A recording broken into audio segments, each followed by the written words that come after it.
हाँ तो प्यारे बच्चों गुड मॉर्निंग। आज की क्लास में हम लोग क्लास 10 की हिंदी बुक के चैप्टर नंबर 9 जो कि हमारा है अवन्यू, इस चैप्टर को हम लोग देखेंगे। पूरी लेखक परिचय से लेकर पूरी संपूर्ण कहानी को हम लोग समझेंगे। चलिए सबसे पहले आते हैं हम लोग चैप्टर पे आते हैं और लेखक परिचय को सबसे पहले समझते हैं। चलिए सबसे पहले आपको बता दें कि इस चैप्टर के जो अवन्यू चैप्टर है हमारा, यह एक प्रकार की ललित रचना है। यह एक प्रकार की क्या है तो ललित रचना है। यहाँ से क्वेश्चन आपसे बनेगा कि अवन्यू किस प्रकार की विद्या है, तो आप बताइए क्या कि यह एक ललित रचना है। फिर चलिए सबसे पहले बता दें आपको कि ये अशोक वाजपेयी के द्वारा लिखा हुआ है। इसके लेखक कौन है तो अशोक वाजपेयी है, ठीक है। जिनका जन्म कब होता है तो 16 जनवरी, कब होता है तो 16 जनवरी 1941 ईस्वी को। कहाँ पे होता है तो दुर्ग, छत्तीसगढ़ में एक जगह है, छत्तीसगढ़ में एक जगह है दुर्ग, वहीं पे इनका जन्म होता है। फिर हम आगे बात करेंगे कि ये मूल रूप से कहाँ के निवास होते हैं, मूल निवास, तो ये मध्य प्रदेश के मूल निवास होते हैं। फिर इनकी माताओं के बारे में बात किया जाता है कि अशोक वाजपेयी की माता का क्या नाम था। तो इनकी माता का नाम कई बार आपके एग्जाम में पूछा जा चुका है ये क्वेश्चन कि अशोक वाजपेयी की माता का क्या नाम था। तो इनकी माता का क्या नाम था तो निर्मला देवी। इनकी माता का क्या नाम था तो निर्मला देवी था। फिर वहीं इनके पिता के बारे में पूछा जाए कि इनके पिता का नाम क्या था तो परमानंद वाजपेयी था। इनके पिता का नाम क्या था तो परमानंद वाजपेयी था। चलिए उसके बाद हम लोग बात करेंगे कि इनकी प्रारंभिक शिक्षा कहाँ से हुई थी तो गवर्नमेंट हायर सेकेंडरी स्कूल से हुआ था। गवर्नमेंट हायर सेकेंडरी स्कूल से इनकी प्रारंभिक शिक्षा हुई थी। इतना बात आपके दिमाग में चला गया होगा कि इसके लेखक कौन है तो अशोक वाजपेयी है, जिनका जन्म 16 जनवरी 1941 ईस्वी को होता है। कहाँ तो दुर्ग छत्तीसगढ़ में होता है इनका जन्म। फिर बात करते हैं ये मूल रूप से कहाँ के निवास होते हैं तो मध्य प्रदेश के निवास होते हैं, हाँ निवासी होते हैं। उसके बाद बात करें कि इनकी माता का नाम क्या था तो इनकी माता का नाम था निर्मला देवी। वही इनके पिता का नाम के बारे में पूछा जाए तो क्या बताएंगे हम लोग कि परमानंद वाजपेयी इनके पिता का नाम था। वही इनकी प्रारंभिक शिक्षा के बारे में बात करें तो गवर्नमेंटल हायर सेकेंडरी स्कूल से इनकी प्रारंभिक शिक्षा हुई थी। अब हम लोग बात करेंगे आगे, लिखा हुआ है क्या कि सागर विश्वविद्यालय से इन्होंने क्या किया था तो बीए की पढ़ाई किए थे। बीए की पढ़ाई कहाँ से किए थे तो सागर विश्वविद्यालय से किए थे। सारी बात को आप ध्यान में रखें। फिर बताया गया है कि भारतीय प्रशासनिक सेवा में ये कई पदों पर रहकर ये क्या किए थे कार्य किए थे। ये भारतीय प्रशासनिक सेवा में भी रहकर इन्होंने कई पदों पर कार्य किया था। चलिए हम लोग आगे बात करेंगे, आगे देखते हैं। इतना समझने के बाद आपसे यहाँ से ऑब्जेक्टिव क्वेश्चन ढेर सारा बनेगा। जैसे पहला क्वेश्चन बनेगा कि अवन्यू चैप्टर किसकी रचना है, अवन्यू किस प्रकार किसकी रचना है तो हम लोग बताएंगे अशोक वाजपेयी की। वहीं आपसे पूछा जाएगा कि अशोक वाजपेयी का जन्म कब हुआ है तो 16 जनवरी 1941 ईस्वी को। कहाँ पे हुआ है तो दुर्ग छत्तीसगढ़ पे इनका जन्म होता है, ठीक है। चलिए आगे इस प्रकार सब्जेक्टिव क्वेश्चंस बनेगी यहाँ की। उसके बाद हम लोग बात करेंगे, आगे हम लोग देखेंगे क्या बताया गया है कि महात्मा गांधी, क्या बताया गया है कि महात्मा गांधी अंतर्राष्ट्रीय हिंदी विश्वविद्यालय में प्रथम कुलपति के रूप में सेवानिवृत्त हो गए थे। यानी कि उनके मतलब कि प्रथम कुलपति के रूप में ही ये रिटायर हो गए थे, ठीक है। चलिए आगे देखते हैं हम लोग क्या बताया गया है कि ये भारत सरकार के कला अकादमी के लिए निर्देशक भी रह चुके थे। ये भारत सरकार की कला अकादमी के ये निर्देशक भी रह चुके थे। वहीं आगे बात करेंगे हम लोग कि इनकी लगभग 3 दर्जन मौलिक और संपादित कृतियाँ भी प्रकाशित हुई है। इनकी कितने दर्जन तो 3 दर्जन मौलिक और संपादित कृतियाँ प्रकाशित हुई है। वहीं बात करेंगे इनकी रचनाओं के बारे में बात किया जाए, जहाँ से कि बहुत फेमस क्वेश्चन, यहाँ से बहुत सारा क्वेश्चन बनता है कि एक पतंग अनंत में बताया गया है कि इनकी प्रमुख रचनाओं में ये जो है कई बार आपके एग्जाम में पूछा जा चुका है कि एक पतंग अनंत में, ये आपके एग्जाम में कई बार पूछा गया। ये किनकी रचना है, एक पतंग, आपसे क्वेश्चन बनेगा कि एक पतंग अनंत में किनकी रचना है तो क्या बताएंगे हम लोग, ये अशोक वाजपेयी की रचना है। उसके बाद तत्पुरुष है, कहीं नहीं वहीं है, थोड़ी सी जगह, ये सारा क्या है तो अशोक वाजपेयी की रचनाएं हैं। फिर हम लोग बात करेंगे कि आलोचनाएं पुस्तक में बात करते हैं हम लोग कि फिलहाल, कुछ पूर्वाग्रह, समय से बाहर और कविता का कल्प, ये सारा क्या है तो इनकी प्रमुख क्या है आलोचना पुस्तकें हैं। फिर हम लोग बात करेंगे कि संपादित पुस्तक के बारे में कि इनकी संपादित पुस्तक कौन है तो बताएंगे कि तीसरा साक्ष्य क्या है तो इनकी संपादित पुस्तक है। वहीं अगर आगे बात करेंगे साहित्य विनोद है, फिर है कला विनोद, फिर है कविता का जनपद, ये सारा क्या है तो इनकी संपादित रचनाएं हैं, संपादित पुस्तकें हैं। फिर वहीं बात करेंगे कि पत्रिका के बारे में आया है, पत्रिका संवेद में कौन कौन सी थी तो इनके रचनाएं तो पहचान, क्या था पहचान, पूर्वग्रह, क्या था पूर्वग्रह, फिर है बहुवचन। वही फिर आगे देखिए हम लोग पूर्वग्रह के बाद बहुवचन है, फिर क्या है कि कविता का एशिया, ये सारा क्या है तो इनकी पत्रिका संवेद है, ठीक है। आपसे पूछेगा निम्नलिखित में से कौन पत्रिका संवेद है तो क्या बताएंगे हम लोग, ऑप्शन में अगर ये और ये रहे, ठीक है, और ये रहे तो क्या मानेंगे हम लोग कि पहचान, ये क्या था इनकी समवेत पत्रिका थी। चलिए आगे हम लोग लेखक परिचय और आगे देखते हैं हम लोग। ये सारा क्वेश्चन आपसे यहाँ से लेखक परिचय से ढेर सारा क्वेश्चन बनता है, आप लोग ध्यान से देखें और बिल्कुल याद रखें सारी बात को। चलिए सबसे पहले आपको बता दें कि इसमें कि पुरस्कार के बारे में बताया गया है कि इनको को है कि किस किस प्रकार का पुरस्कार मिला था। इनको साहित्य अकादमी का पुरस्कार मिला था। इनको पहला तो साहित्य अकादमी का पुरस्कार मिला था। इनको 3 पुरस्कार तो टोटल मिला था, जिसमें कि पहला क्या था तो साहित्य अकादमी का पुरस्कार था। उसके बाद दूसरा बहुत फेमस पुरस्कार था क्या कि दयावती मोदी शेखर सम्मान। दयावती मोदी कवि शेखर सम्मान होता है, ठीक है, ये कवियों को दिया जाता है। फिर वही बताते हैं आपको साहित्यकारों को दिया जाता है। आगे देखिए कि फ्रेंच सरकार द्वारा, ये दूसरा था दयावती मोदी शेखर सम्मान। तीसरा है क्या कि फ्रेंच सरकार का officer of the award cross, ये भी मिला था किनको तो अशोक वाजपेयी को। आपसे क्वेश्चन बनेगा कि फ्रेंच सरकार का officer of the award cross किनको निम्न में से किन कवि को मिला था। आप लोग अशोक वाजपेयी को टिक करेंगे। चलिए आगे बताते हैं आप लोगों को कि क्या लिखा हुआ है कि यह ललित रचना अवन्यो नामक ग्रंथ एवं कविता सृजनात्मक संग्रह से लिया गया है। आपसे पूछेगा कि यह ललित रचना किसके बारे में, अवन्यो, कहाँ से लिया गया है तो अवन्यो नामक गद्य एवं कविता सृजनात्मक संग्रह से लिया गया है। चलिए हम लोग आगे बात करेंगे। इसके बाद चलिए अब हम लोग सीधे संपूर्ण कहानी को समझेंगे।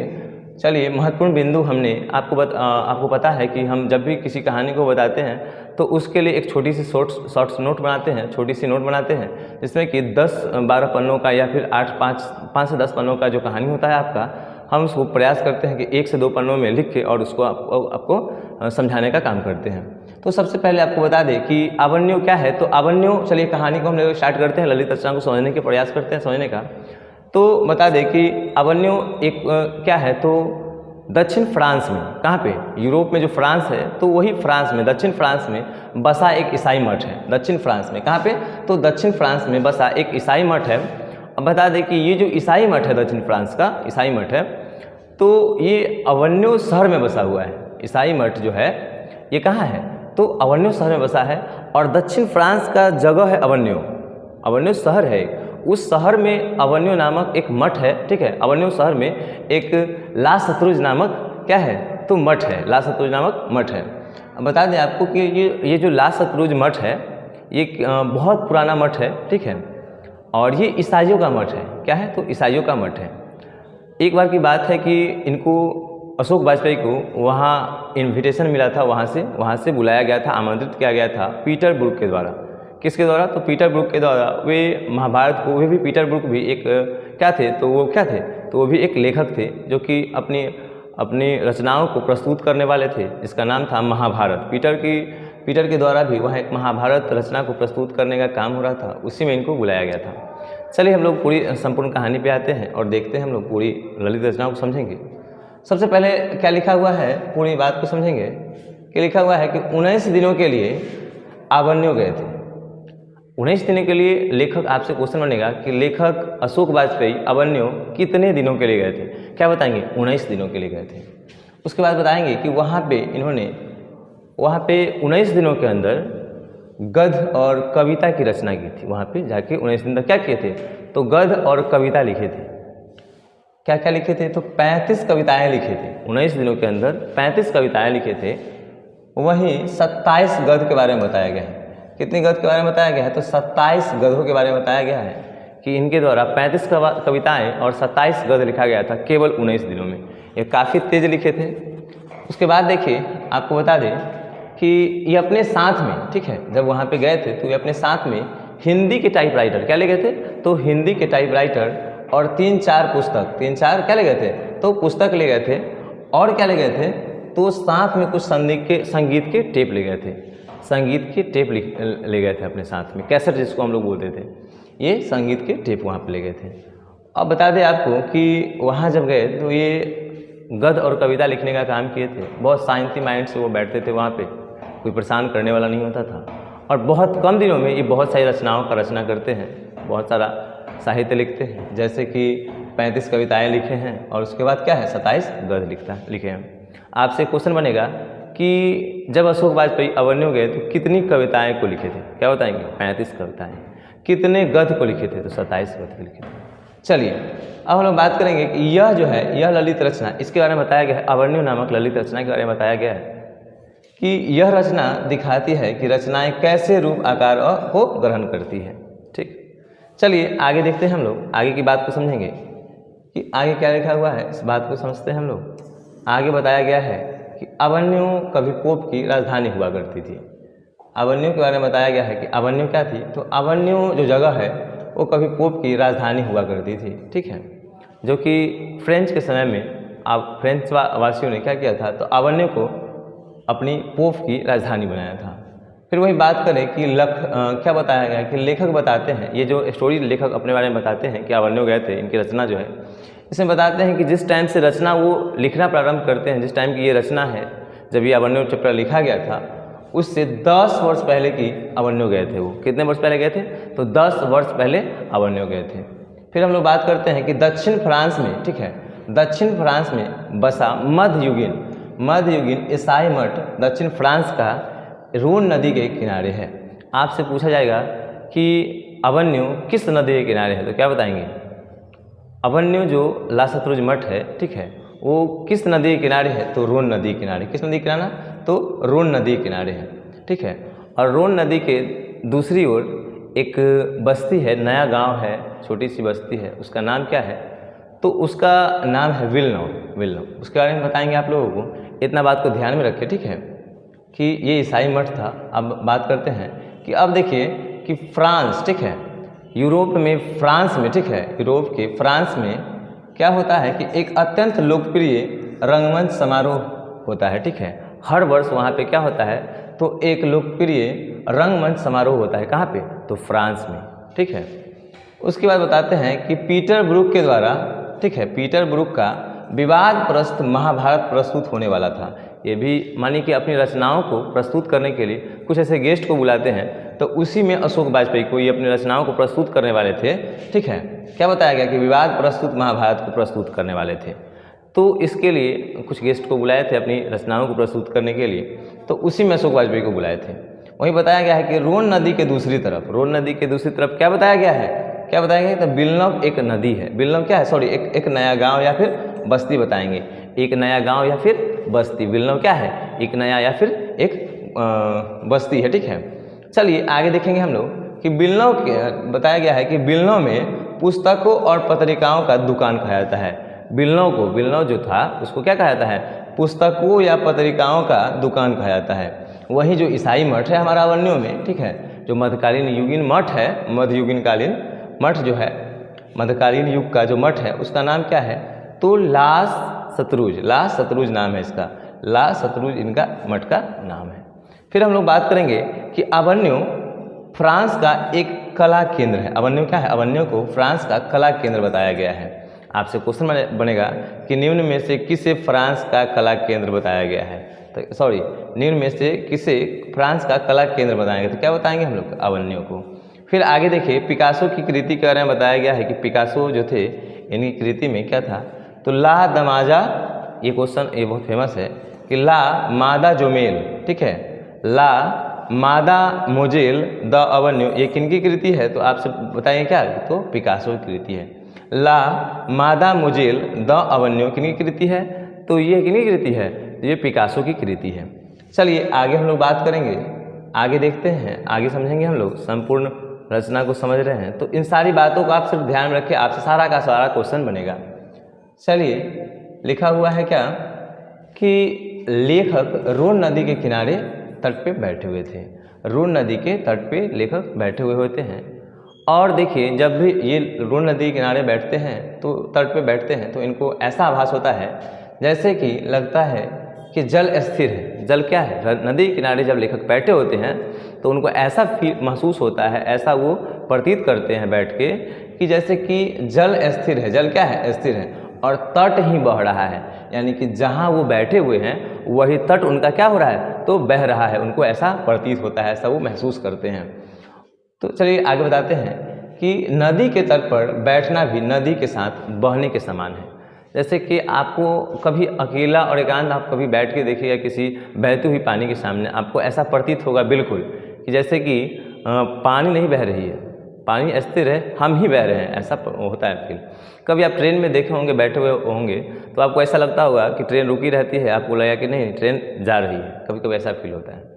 तो वैसे ही लेखक अशोक वाजपेयी को जब नदी के किनारे तट बैठे हुए होते हैं तो उनको ऐसा लगता है कि जल स्थिर है और वो खुद बह रहे हैं, तट बह रहा है, ठीक है।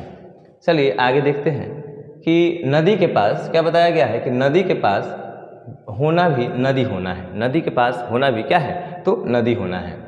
अब बताते हैं कि बैठने के दौरान उनको ना एक लेखक विनोद कुमार शुक्ल की एक कविता नदी, चेहरे और लोगों की, नदी, चेहरे और लोगों की विनोद कुमार शुक्ल की ये कविता इनको याद आती है।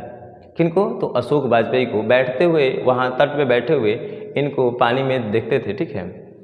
तो पानी के सामने तट पे बैठे हुए, नदी के तट पे बैठे हुए इन्हें एक कविता की याद आती है, ठीक है, जिसका नाम था नदी, चेहरे लोगों की, नदी, चेहरे और लोगों की, नदी, चेहरे, लोगों की। ये रचनाएं किनकी थी? तो अशोक विनोद कुमार शुक्ल की थी। किनकी थी? तो विनोद कुमार शुक्ल की ये रचना थी, इनको याद आता है। फिर बताते हैं आपको कि नदी के बारे में बताया गया है कि नदी किसी को अनदेखा नहीं करती, नदी किसी को अनदेखा नहीं करती है। फिर आगे समझेंगे हम लोग कि नदी की समानता कविता से करते हैं। कौन? अशोक वाजपेयी जी नदी की समानता कविता से करते हैं। ऐसा बताते हैं कि जिस प्रकार नदी में, क्या बताया गया है कि जिस प्रकार नदी में जल की कमी नहीं होती है, ठीक उसी प्रकार कविता में शब्द की कमी नहीं होती है, ऐसा अशोक वाजपेयी बताते हैं। ये लिखा हुआ है कि न जाने नदी में जल कहाँ कहाँ से आकर मिलता है, ठीक उसी प्रकार और बताया गया है क्या कि न जाने कविता में शब्द कहाँ कहाँ से आकर मिलते हैं, ऐसा बताते हैं अशोक वाजपेयी। कि जिस प्रकार नदी में जल की कमी नहीं होती है, ठीक उसी प्रकार कविता में शब्द की कमी नहीं होती है, ऐसा कौन बताते हैं? तो अशोक वाजपेयी। और इनको नदी के पास बैठे बैठे इनको आपसे यहाँ से क्वेश्चन बनेगा कि रोन नदी के तट पे बैठना, यह जो लाइन है किस पाठ से उद्धृत किया गया है, क्या बताएंगे हम लोग? तो अवन्यों से। आपसे क्वेश्चन बनेगा कि विनोद कुमार शुक्ल की कौन सी कविता अशोक वाजपेयी को याद आती है, तो क्या बताएंगे? नदी, चेहरे, लोगों की। ये सारा क्वेश्चन आपके एग्जाम में कई बार पूछा जा चुका है, तो ध्यान से आप लोग इसको स्टोरी को पूरी समझेंगे। बताते हैं कि यहाँ पे आपका चैप्टर यहाँ पे खत्म होता है और संपूर्ण स्टोरी यही होती है आपकी लेखक परिचय से लेकर पूरी निबंध को हम लोगों ने समझा। उसके बाद बता दें कि इस वीडियो में हम लोग इतना ही समझेंगे। चलिए, जय हिंद, धन्यवाद।